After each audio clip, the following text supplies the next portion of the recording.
لا حول ولا قوة إلا بالله العلي العظيم أعوذ بالله من الشيطان اللعين الرجيم بسم الله الرحمن الرحيم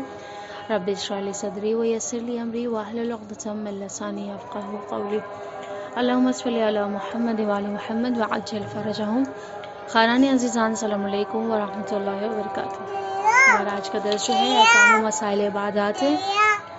عبادات ہیں کہ جس میں ہم آج درس نمبر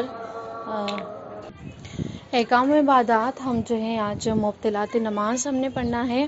اس باب میں کہ نماز کو وہ چیزیں جو باطل کر دیتی ہیں، نماز کے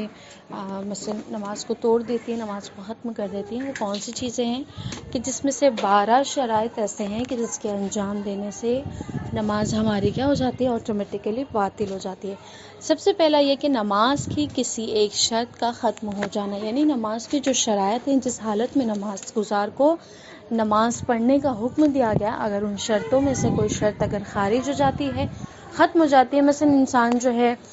کھڑا ہے، کھڑے رہ کے جو نماز ہم نے ادا کرنی ہے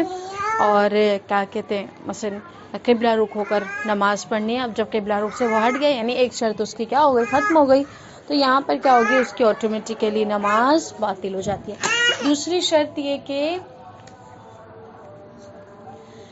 وضو یا غسل کا باطل ہو جانا، یعنی کوئی ایسی چیز کا انجام پا جانا، کوئی ایسا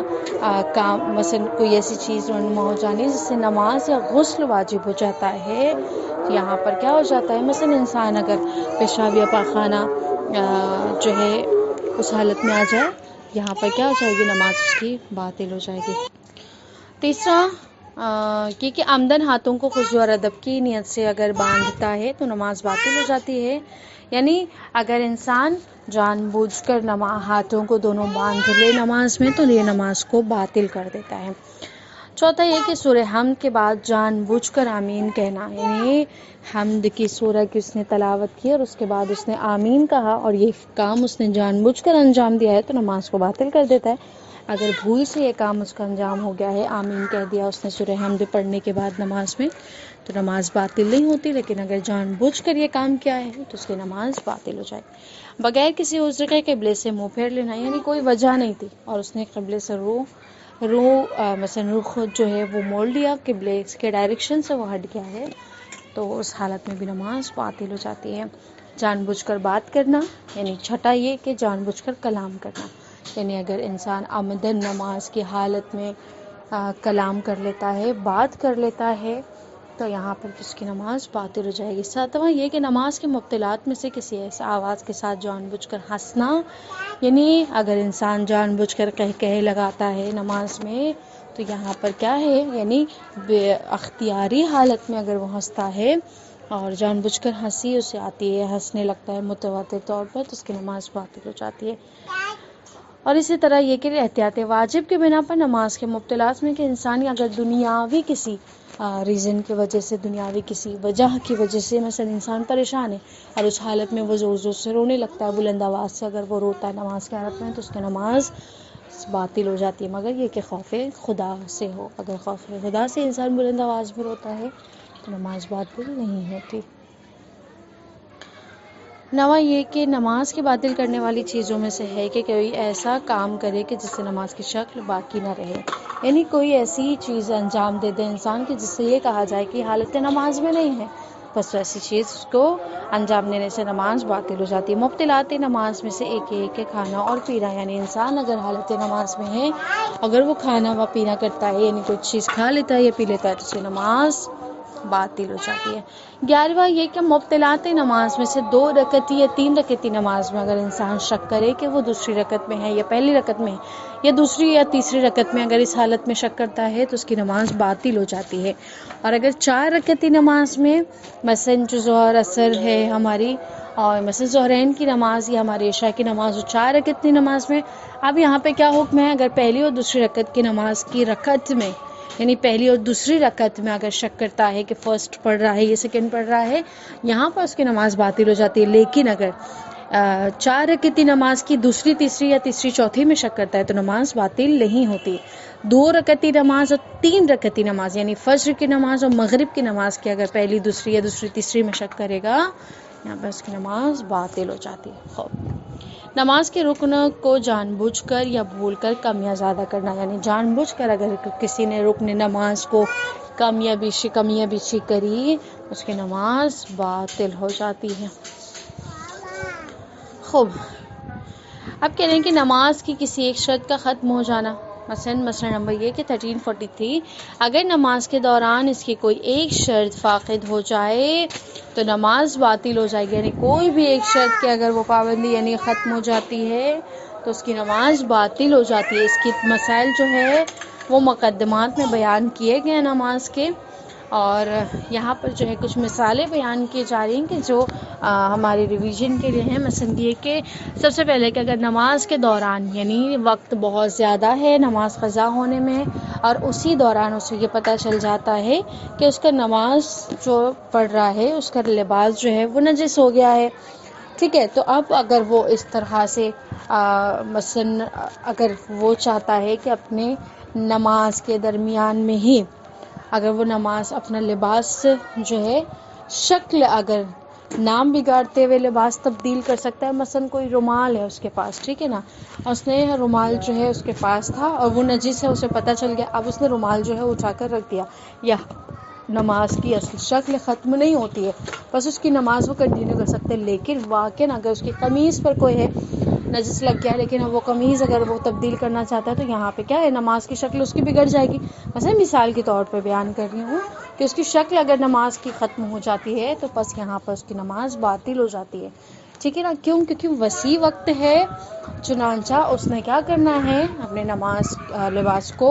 تبدیل کرنا ہے، اسے ہٹانا ہے نجس لباس کو، دوبارہ سے اس نے نماز پڑھنی ہے، چون وقت وسیع ہے، اگر تنگی ہوگا تو شرائط الگ ہوتے ہیں، ٹھیک ہے۔ پھر دوسری مثال یہ کہ اگر نماز کے دوران متوجہ ہو کہ اس کی جگہ غصبی ہے اور نماز کے دوران وہاں سے خارج ہونا نماز کے موالات یا نماز کی شکل خراب کیے بغیر ممکن نہ ہو تو احتیاط لازم کے بنا پر نماز باطل ہو جائے گی، ٹھیک ہے۔ اب یہاں پر انسان نماز گزار کو یہ نہیں پتا ہے کہ اس کی جس جگہ پر وہ نماز پڑھ رہا ہے وہ اسے نہیں پتا تھا، اب نماز کے دوران وہ پتہ چل گیا کہ یہ جگہ جو ہے غصبی ہے، تو اب اگر نماز کی شکل بگڑ رہی ہے وہ اپنی جائے نماز کو یعنی نماز کی جگہ تو تبدیل کرنے میں اس کی شکل بگڑتی ہے، تو احتیاط واجب کے بنا پر کیا ہے، چون وقت وسیع ہے اس لیے یہاں پر اس کی نماز کیا ہو جائے گی، باطل ہو جائے گی، اور اس نے نماز دوبارہ سے پڑھنی ہے۔ خوب، اب جو ہے وضو یا غسل کا باطل ہونا، یعنی وضو یا غسل کا ختم ہو جانا۔ مسئلہ نمبر 1344، اگر نماز کے دوران جان بوجھ کر یا بھول کر یا مجبوری پر کی بنیاد پر اگر ایسا عمل جو وضو یا غسل کو باطل کرتا ہے، مثلا پیشاب یا پیخانہ نکل آنا یا ریاء کا خارج ہونا یا نیند آ جائے، اس کی نماز باطل ہو جائے گی، اگرچہ نماز کے درمیان موالات کے ٹوٹنے اور نماز کی شکل ختم ہونے سے پہلے وضو کر سکتا ہے تو تمام واجبات نماز کو طہارت کے ساتھ بجا لا سکتا ہو، یعنی اگر نماز کے درمیان نماز گزار جو ہے جان بوجھ کر یا بھول سے، دونوں ہی حالت میں اگر مجبوری کے طور پر ایسا عمل جو وضو یا غسل کو باطل کر دیتا ہے، ختم کر دیتا ہے، مثلا نیند کا آ جانا، پیشاب یا پاخانے کا خارج ہو جانا، یہ ساری چیزیں اگر انجام دی اگر رونما ہو جاتی ہے، چاہے جان بوجھ کر چاہے سہون یہ چیز ہو جاتی ہے اس سے بے اختیاری حالت میں، بس اس کو کیا کرنا ہے، اگر وہ اپنی طہارت کو نماز کے موالات کو ختم کیے بغیر انجام دے سکتا ہے تو اپنی نماز کو کنٹینیو کرے، طہارت کرے، کنٹینیو کرے، لیکن اگر موالات ختم ہو جاتے ہیں تو اس کی نماز کیا ہو جائے گی، باطل ہو جائے گی، اس نے دوبارہ پڑھنا ہے۔ خوب، یہ کہہ دیں کہ یہ جو واجبات نماز کو مثلا یہ کہ موالات اگر شکل ختم ہوئے بنا والا موالات کے جو ہے رعایت کرتے ہوئے اگر کوئی انسان طہارت کر سکتا ہے تو وہ کنٹینیو رکھے گا اپنی نماز کو، اس کی شرط ہے، اس کا حکم یہ ہے کہ ایک صورت میں یعنی احتیاط واجب کے بنا پر ہے کہ وہ اس صورت میں جب وضو یا غسل نماز کے آخری سجدے کے تمام ہونے کے بعد یعنی آخری سجدہ بھی وہ انجام دے رہا ہے اور اس کو ختم کر لیا ہے، بھولے سے یا مجبوری کی حالت سے یعنی باطل ہو جائے، جو شخص مثلا پیشاب یا پاخانہ کے باہر آنے سے خود کو روک نہ سکتا ہو تو نماز کے درمیان پیشاب یا پاخانے سے خارج ہو جائے، چنانچہ اس دستور کے مطابق وضو کے احکام میں بیان کیے گئے ہیں عمل کرے، اس کی نماز باطل نہیں ہوگی۔ اور اسی طرح اگر نماز کے درمیان مستحاضہ عورت کے خون خارج ہو جاتا ہے، چنانچہ استحاضہ کے دستور پر عمل کیا ہو تو نماز صحیح ہے۔ یعنی یہ کہ وضو کے باب میں جو گزر چکا ہے، جن شرائطوں میں اگر وہ اس حالت میں آ جائے کہ آخری سجدے کے بعد یہ ساری چیزیں جو ہے رونما ہوئی ہیں، مثلا خارج ہو گیا پیشاب یا پخانہ یا کوئی اور شرائط میں آ گیا ہے، داخل ہو گیا ہے، تو وہ کہہ رہے ہیں کہ جو مقدمات میں مثلا وضو کے باب میں گزر چکا ہے اس پہ عمل کرنا ہے۔ لیکن اگر کوئی مستحاضہ عورت ہے، اگر وہ استحاضہ کے اپنے احکام پہ پابند ہو کے نماز کو انجام دے رہی تھی تو بس اس کی نماز کیا ہو جائے گی؟ صحیح ہو جائے گی۔ مسئلہ نمبر 1345، جس شخص کو بے اختیاری طور پر نیند آ گئی ہو، اگر اسے معلوم ہے، یعنی اگر کوئی انسان بے اختیاری طور پہ یعنی ان کنٹرول ہے اور وہ سو گیا نماز میں، تو نماز کے درمیان نیند آ جائے تو اس کی نماز کیا ہوگی؟ مثلا دوبارہ سے نماز پڑھنا لازم نہیں ہے۔ خوب کہہ رہے ہیں کہ مثلا اس شرط کے ساتھ کہ جانتا ہو کہ جس مقدار میں نماز بجا لائے اتنی مقدار میں تھا کہ جسے عرفاً نماز کہا جا سکے۔ مثلا انسان کو یاد ہو، مثلا یعنی اس حالت میں وہ اس کی نماز صحیح ہوگی کہ عرف نے دیکھا کہ ہاں اس نے پوری طرح سے نماز پڑھ لیا ہے، عرفاً اس کی نماز کو ادھوری نہ کہا جائے، مکمل کہا جائے۔ مثلا تکبیر کہہ دیا، خوب اب یہاں پر تکبیر کہنے کے بعد اس نے مثلا رکوع سجود ساری چیزیں انجام دے دی، ایک سجدہ بھی کر لیا تھا، اب اس حالت میں آ رہا ہے کہ اسے پتہ ہی نہیں ہے کہ وہ نیند میں مثلا کب سویا تھا، اسے نیند کب آئی تھی، تو یہاں پر اس کی نماز کیا ہوگی؟ صحیح ہوگی، نماز کا دوبارہ سے نہیں پڑھنا ہے۔ خوب مسئلہ نمبر 1346، اگر جانتا ہو کہ اپنے اختیار سے سویا ہے اور شک کرے کہ نماز کے بعد سویا تھا یا نماز کے درمیان بھول گیا ہو کہ نماز میں مشغول ہے اور سو گیا، تو اس کی نماز اس شرط کے ساتھ جو اس سے قبل مسئلے میں بیان کی گئی صحیح ہے، ٹھیک ہے نا۔ اب یہاں پہ کہہ رہے ہیں کہ اگر انسان جانتا ہے کہ ہاں اختیاری طور پر سویا تھا، لیکن شک یہاں ہو رہا ہے کہ نماز کے بعد سویا تھا یا نماز کے درمیان، یہ چیز اس نے بھول گیا ہے کہ اس کا وقت کب کا تھا، تو ایسی حالت میں نماز میں مشغول ہے اور سو گیا تھا، تو اس کی نماز شرط کے ساتھ کہ جو ہم نے اوپر پڑھا کہ اسے یعنی یہ یاد تھا کہ ہاں تکبیرۃ الاحرام کر لیا، قیام کر لیا، رکوع کر لیا، سجدے کو بھی ایک سجدے انجام دے دیا تھا، اگر یہ ساری چیزیں اسے یاد آ جاتی ہیں کہ ہاں میں نے اتنی چیزیں یہاں تک کہ انجام دی ہیں، بس اس کی نماز کیا ہو جائے گی؟ صحیح ہو جائے گی۔ مسئلہ نمبر 1347، اگر سجدے کی حالت میں نیند سے بیدار ہو اور شک کرے کہ نماز کے آخری سجدے میں سویا تھا یا سجدے شکر میں، خواہ جانتا ہو اپنے اختیاری سویا ہے یا بے اختیاری سو گیا تھا، اس کی نماز صحیح شمار ہو گیا، دوبارہ پڑھنا لازم نہیں ہے۔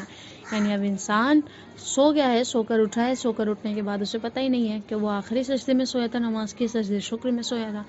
بس اگر یہاں پر ہے اور جان بوجھ کر سویا تھا یا خود سے اسے نیند آ گئی تھی، یہ دونوں ہی صورت میں اسے شک ہو رہا ہے تو اس کی نماز صحیح ہوگی، اسے نماز دوبارہ سے نہیں پڑھنی ہے۔ اب کچھ سوالات آپ لوگوں کی خدمت میں، سب سے پہلا یہ کہ مبطلات نماز کتنے ہیں؟ دوسرا سوال یہ کہ اگر کوئی شخص متواتر طور پر اگر نماز کی حالت میں اختیاری طور پر مثلا جان بوجھ کر ہنستا ہے، قہقہہ لگاتا ہے، تو اس کی نماز کا حکم کیا ہے؟ تیسرا سوال یہ کہ اگر کوئی انسان کے پاس وقت وسیع ہے، یعنی زیادہ وقت ہے اور اسے پتہ چل جائے کہ اس کا لباس جو ہے اس کے پاس وہ نجس ہے، تو اس کا کیا حکم ہے، اس نے کیا کرنا ہے؟ چوتھا سوال یہ کہ اگر انسان دوران نماز کے دوران اگر انسان کو بے اختیاری طور پر نیند آ جائے اور نیند آنے کے بعد اب وہ نیند سے بیدار ہوا ہے، تو اس صورت میں اس شخص کی نماز کا کیا حکم ہوگا؟ آیا اس کی نماز کو اس نے دوبارہ پڑھنا ہے یا اس کی نماز صحیح ہے؟ پانچواں سوال اپنے کی خدمت میں کہ اگر کوئی شخص جو ہے بے اختیاری طور پر نماز میں سو گیا تھا، اب نماز سے جب بیدار ہوا ہے تو اسے شک ہو رہا ہے کہ وہ نماز کے آخری سجدے کو بجا لایا تھا، یعنی اس میں سویا تھا، یا سجدے شکر کے جو مستحبات میں سے ہے سجدہ شکر میں سویا تھا تو اس کی نماز کا کیا حکم ہوگا؟ وصلی اللہ علی محمد وعلی محمد. السلام علیکم ورحمۃ اللہ وبرکاتہ.